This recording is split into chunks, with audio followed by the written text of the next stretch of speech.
Il est indéniable que les femmes et les filles symbolisent la moitié de la population mondiale et par ricochet la moitié de son potentiel. Elles représentent 50,2% de la population tchadienne. Par contre, elles peinent à bénéficier de l'égalité des sexes, alors que celle-ci, en plus d'être un droit humain fondamental, est essentielle à la mise en place de sociétés équilibrées, pacifiques, dotées de grands potentiels humains et d'un développement durable.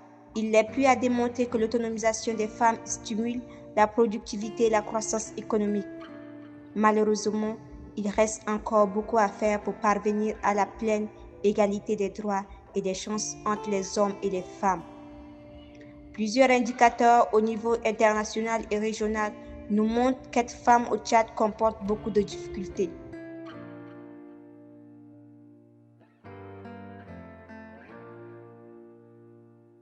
La Semaine nationale de la femme tchadienne, Senafet, est chaque année une occasion privilégiée de largement communiquer sur ces sujets et de renforcer les capacités des acteurs en charge des questions du genre.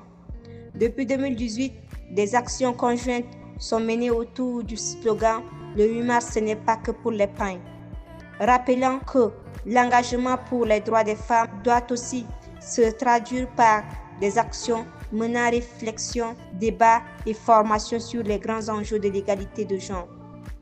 Permettre aux femmes d'exercer leurs droits est essentiel pour garantir la contribution des femmes au développement, à la paix et à la sécurité.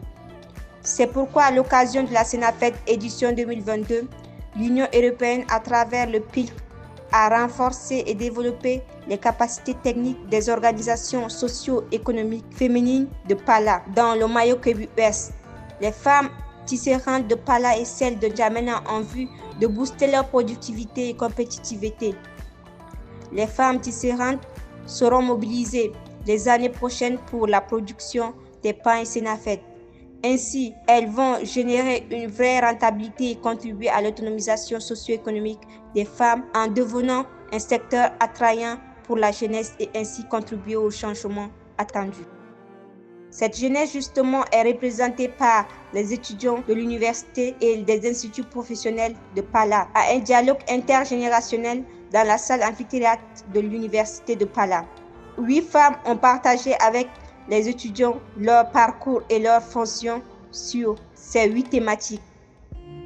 Le numérique, le rôle et la place de la femme dans la société, la société civile et lutte contre les VBG, l'entrepreneuriat, l'emploi des jeunes, l'éducation, la démocratie, la bonne gouvernance et la lutte contre la corruption. Adjara Maïsoumi, étudiante au LTCPP, et son mentor, Madame Zara Adoum, l'étudiante a choisi Madame Zara afin d'apprendre et mettre son potentiel au service des autres en état autonome. Ndjetenem Abigail, étudiante au CFPDDD de Pala, veut créer elle-même de l'emploi mais ne pas attendre l'emploi qui de mieux indiqué pour être son mentor que Madame Lama Inyambe.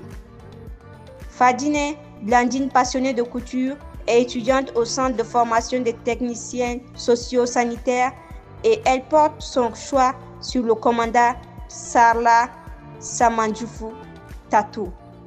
La détermination, la conviction, la bravoure de cet officier explique la motivation de son choix. Pour elle, la femme doit être formée dans n'importe quel domaine car il n'y a pas d'éducation réservée uniquement aux hommes.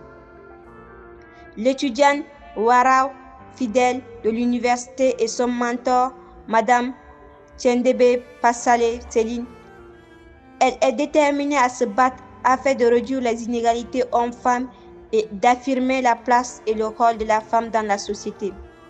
Madame Koulmum Nadjiro, mentor de l'étudiante Gebdene Honorine, passionnée des droits humains, elle aspire à jouir librement de ses droits et exercer ses devoirs.